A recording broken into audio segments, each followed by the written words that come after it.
Of all the kings called Henry, I'm the one you've rarely heard. Shakespeare wrote 4, 5, 6, 8, but 7, not a word. People think I'm dreary. To some extent I am. But look a little closer. Glam bam, thank you, ma'am!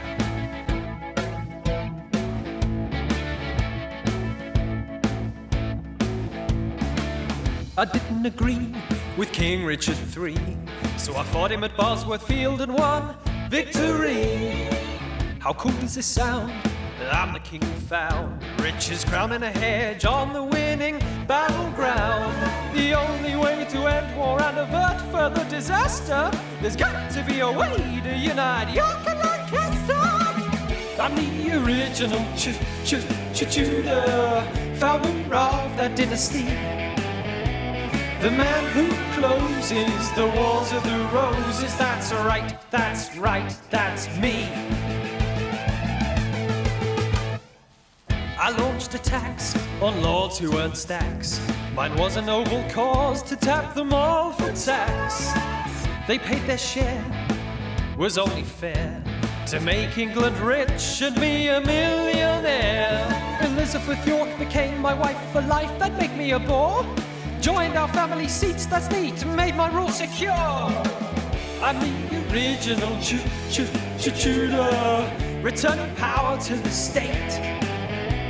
Seemed quite toothless, but actually ruthless. I made the monarchy great. Spent a long time fighting pretenders to the throne. Lambert Simnel and Perkin Warbeck said my throne was their own. They claimed they'd been the princes, in the tower their rule delayed. I said this crown ain't big enough for the three of us, and had one slain.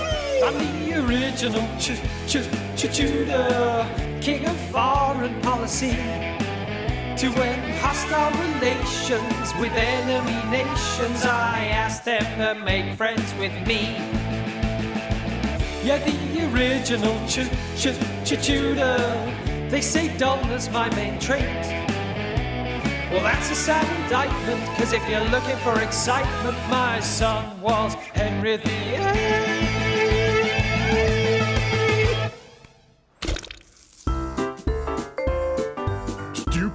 Stupid deaths, they're funny 'cause they're true. Woo! Stupid deaths, hope next time it's not you.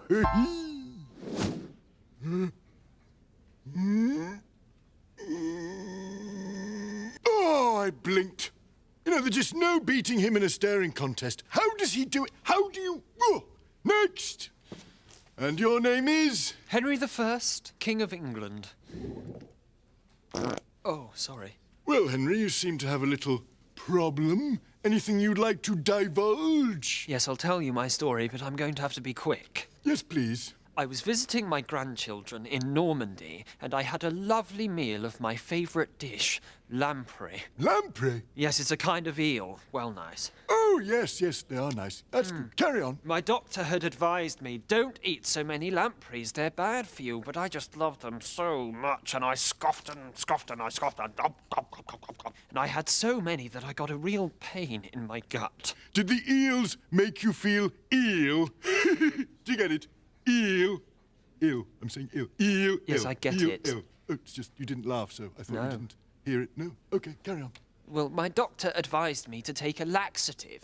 He said it would give me diarrhea for a day, but it would clear out my bowels. Charming. Yes, and clear out my bowels it certainly did. I just kept on pooing and pooing and pooing Yes? until I died.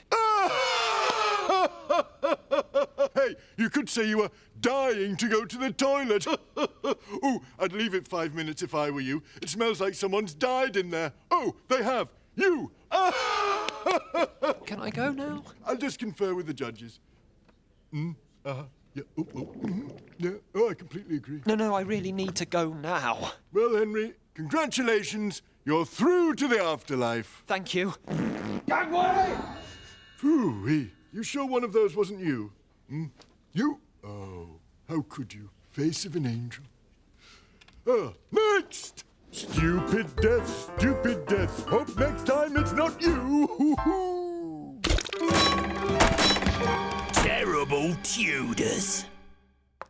Henry VIII really was a terrible Tudor. If he didn't like you, he'd have your head chopped off. He even beheaded 2 of his wives. In this week's issue of Oh Yay magazine, Henry VIII's latest wedding, we ask, will Catherine Parr go the distance, or are we heading for another beheading? Plus, Henry VIII tells of his heartbreak at the Anne of Cleves divorce. I chucked her because she was a minger. And Anne Boleyn's manky 6-finger revealed. Was it an abnormal extra finger, or was it just a wart? It's a wart! All the goss, all the pics, on all the latest beheadings, only in this week's Oh Yay! Henry just loved chopping off heads. Didn't do it himself, mind. He had trained executioners to do the dirty work. I wonder how you get chosen for that job. The Axe Factor. It's a Monday morning in Tudor England, and a batch of new recruits are about to see who's up to the challenge of landing their dream job. Chopping people's heads off. Be living the dream, really. Well, more of a nightmare, I suppose. My mum reckons I'll be really good at this job. Got all the right qualities. And what does your dad think? I don't know. I chopped his head off. I mean, some people say, this isn't a job for a woman, but to be honest, you're wearing a mask, so who's going to know? It's not just about chopping people's heads off. There's all sorts of skills required in the job. There's hanging people, dropping people in boiling oil, chopping the limbs off, and then, of course, you got the slitting people open, watching the stomachs fall out. Right, you're out! Oh, please, sir. I've got so much more to give. God, I didn't even mention pulling people's lungs out. Oi, watch me shoes! Vamos!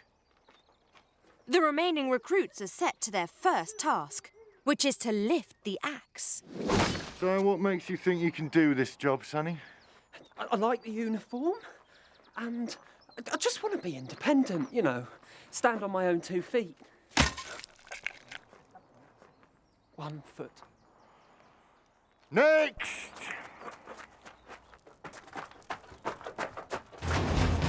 Right, listen very carefully. The type of noose used in a public execution varies according to the time of day the execution is to be carried out. This is the 7 o'clock noose. This is the 9 o'clock noose. And this is the noose at 10. And this is the person that wrote that joke. Now, what makes you think you should be given the job? Well, I've got the axe, and you haven't. Good point. Welcome to the tower. This week in Oh Yay magazine, it's our Royal Rage special as we dish the dirt on Queen Elizabeth's temper tantrums. What do you mean, temper tantrums? Find out what she did to her personal private secretary, William Davidson. Queen punched and kicked me. But don't tell her I told you so. Davidson? Who are you talking to? Nobody, Mum! And we've got an exclusive from political commentator John Stubbs. I wrote a pamphlet that the Queen didn't like, but I certainly won't be doing it again. Partly because I don't want to make her angry, but mainly because she had my writing hand cut off. Plus, we've got a copy of the letter she wrote to the Earl of Essex that was so terrifying it made him faint. Essex, we are ignorant of where thou art, what thou doth, or what thou art to do. P.S. Wish you were here so I could cut your head off. And we've got the photos the royal courtiers didn't want you to see. Look at those embarrassing sweat patches. Well, you'd be sweaty too if you had to meet up with livid Liz. Actually, that's not a sweat patch. Queen Elizabeth didn't like the tassels on my outfit, so she spat on me. She really did. Yes, it's your queen as you've never seen her before. Don't make me angry.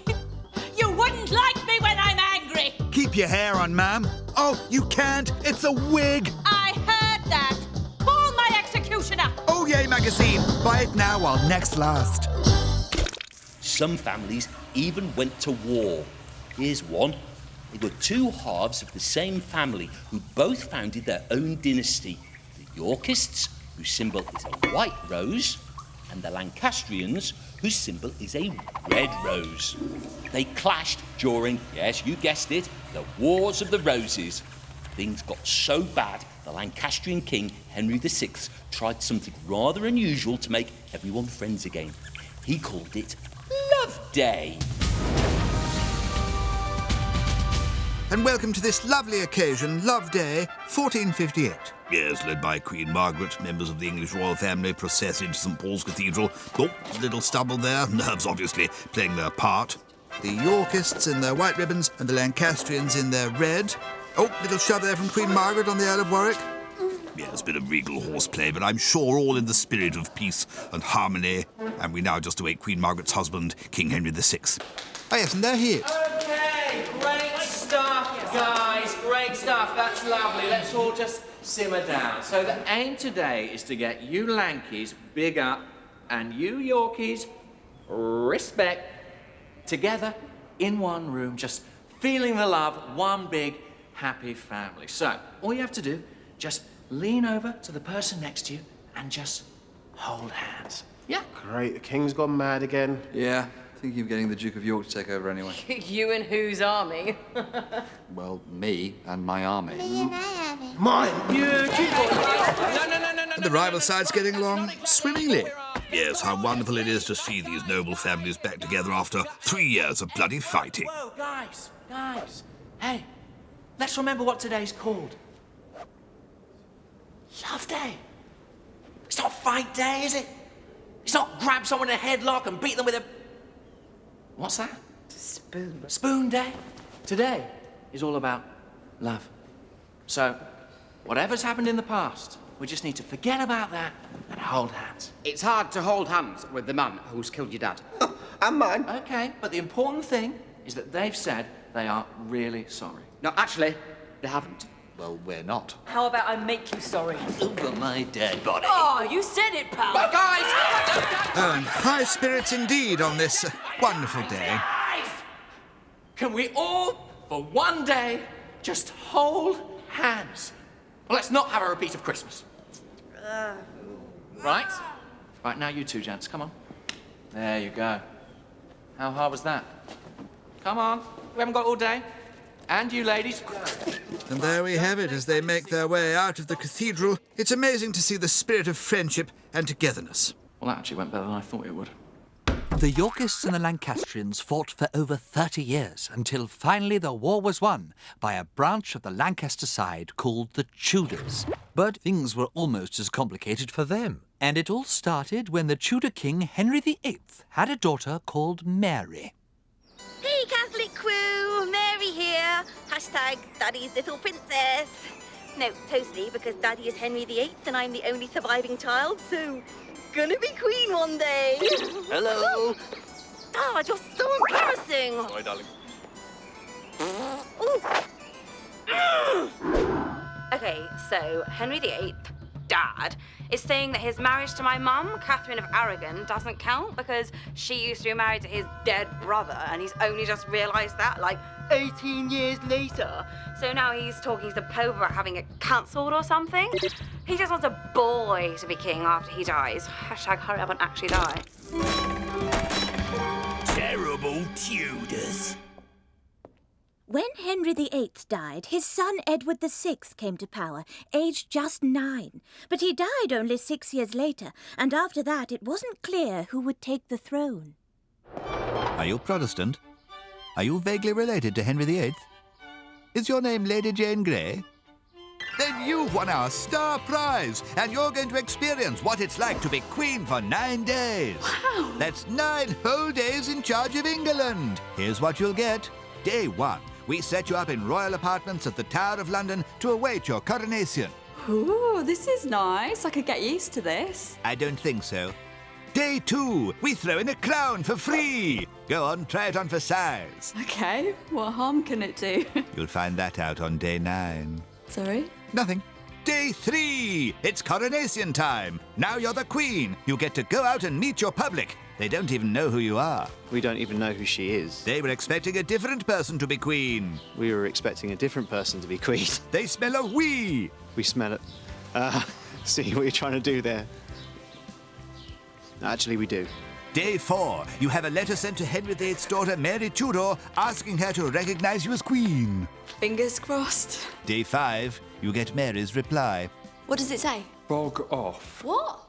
Well, that's the gist of it. Day 6. Relax and take in the luxurious surroundings while Mary Tudor amasses an army to have you removed from power. What? Day 7. Relax and take in the luxurious surroundings. It's like I could be any less relaxed. Mum, our armies have been defeated in Cambridge by Mary Tudor. She says she's the Queen now and she's marching on London. Okay, so now I'm less relaxed. Day 8. Relax and take in the luxurious surroundings. Enough of this relaxing nonsense, okay? I'll have you know, I'm so stressed. My skin is peeling off. Oh, yuck. It's not very regal, is it? And Day 9. Relax and, oh, all right then, panic as the people support Mary Tudor as their rightful queen and all your supporters desert you to save their own skins. Too late for yours, it's all peeled off anyway. Well, this can't get any worse. Yes, it can. And this fantastic offer ends in true Tudor style with a visit to the executioner. I never wanted to be queen in the first place. With Queen for 9 days, the shortest reign in history is yours, whether you want it or not. Warning, limited to 9 days only. Offer expires in 1553.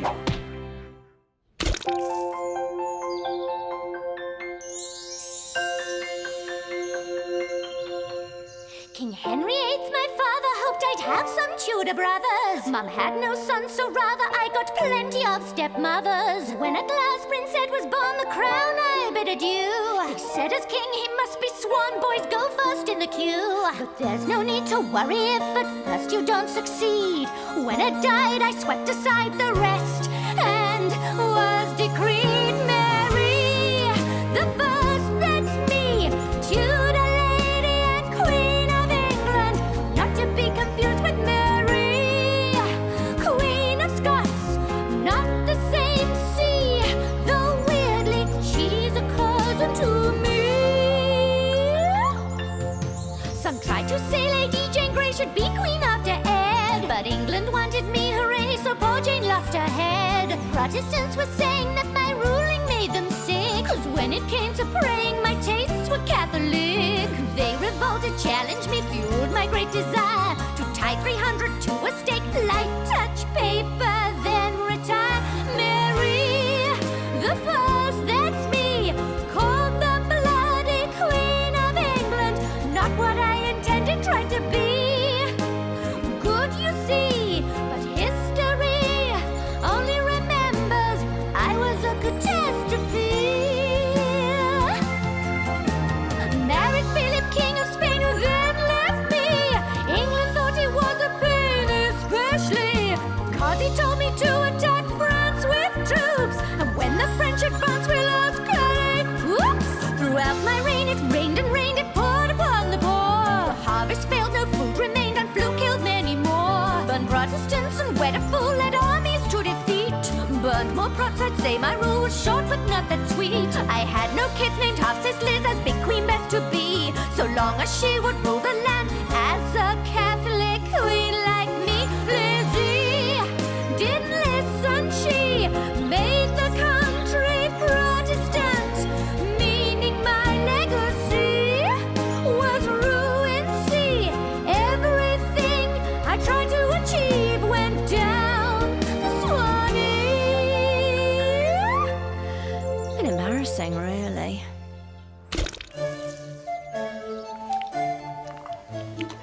Your Majesty, you are aware of customs relating to feasting on a Friday, are you not? Oh, yes. Absolutely no meat on a Friday. Just fish. Rules are rules. Your Majesty, you're eating a bird. No. This is a barnacle goose. Yes, a goose. Yeah, but it's got the word barnacle in the name.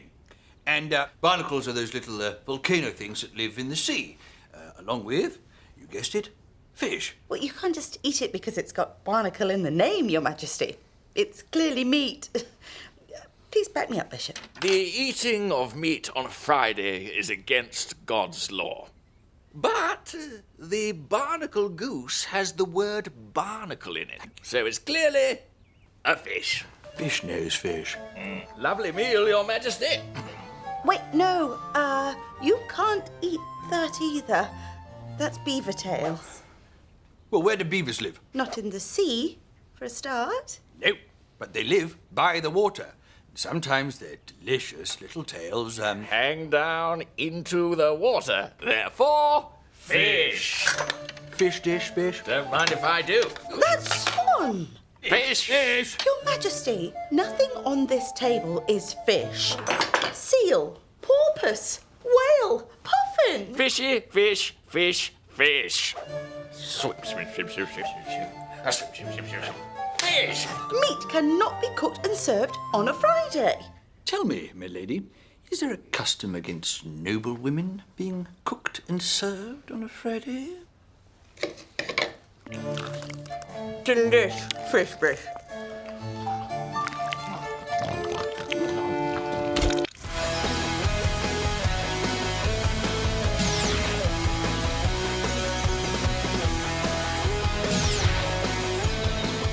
Oh wait, no, Anna Cleves isn't here. No, you haven't invited all the ex-wives, have you? Is anyone left? All our mums are dead.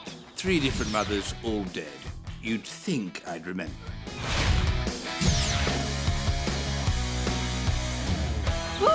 Oh, joy. Anna Cleves is here. Sorry, was praying again. Right, ready. Happy Christmas from the Tudors! It's Christmas, and no one's given me a present yet. I wonder if Captain Christmas has hidden them. He loves presents so much we all have to buy him one. Even the courtiers. Shall we do presents? Presents! Well, if no one's got anything better to do. I'll go first because I got you guys the best present. Is it France? Oh, no, it's too small. It's not Wales, is it? Because I've already got one. Oh, you've translated a book of French and Latin prayers into English. Oh, it's wonderful. I embroidered it with both of your initials. Seriously, what did you get me? It's because I know how much you love religion, Daddy. I mean, you literally started your own church. Only so he could divorce my mum, who died of a broken heart. Why would you bring that up at Christmas? I'm quite aware that it's Christmas. Girls! Girls! It's present time. Read the room. Daddy, I got you another present. I knew you weren't just going to give me that silly, sort of boring little book. Oh, it's the same one. I made you one each. It's very nice. Really gift. Ask me what I want for Christmas. Okay, what do you want? Well, we all know how generous you are. Spent a whole year's tax revenue for Christmas once. Well, I thought a wonderful gift might be to recognise me as heir to the throne.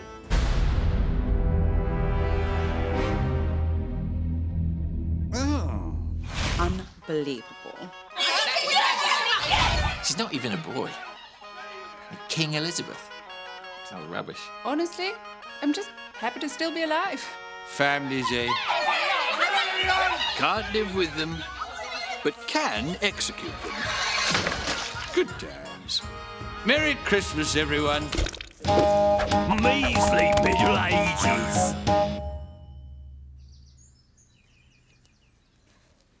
What on earth are you doing? Bleaching Dad's tunic. In that? Yeah, you told me to. No, I didn't. You said if I go to the loo in a bucket and leave it to ferment for a while, it makes a great bleach for washing Dad's tunics. I meant when you go #1, sweetheart. Oh, I was going to say, it doesn't look very white. Hi, I'm a shouty man, and I'm here to tell you about new P-Seal Non-Bio. Tired of your clothes smelling of #2s? Then why not wash them in #1s? P-Seal is the only detergent to use 100% recycled water. Let's just look at these results. Compared to water from the river, the fermented piddle in P-Seal is up to a bit % better at removing stubborn dirt and grime. And it has the fresh smell of old pants. So try new P-Seal Non-Bio today. So you think that's disgusting? Well, in the Middle Ages, lots of people went to the toilet through holes in the floor, straight onto the street below. We need to improve the toilets in our fair city as a matter of urgency. I quite agree, Councillor. It's fast becoming a real problem.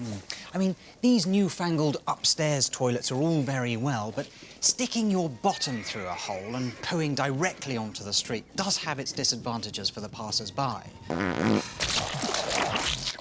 Yes, but you have to say it's better than the old days when people used to throw whole buckets of poo out of the window. It is an improvement, granted, but I don't think it's the best solution. Yes, this is the Middle Ages. I mean, surely someone can come up with a better system than just having it land in the street.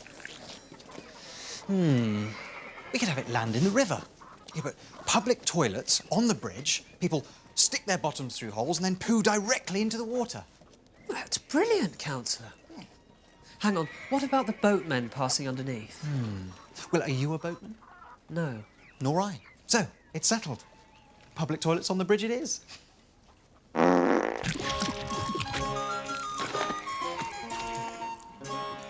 the sooner the better. Yeah. You've got some. Yes, So try new P-Seal non-bio today.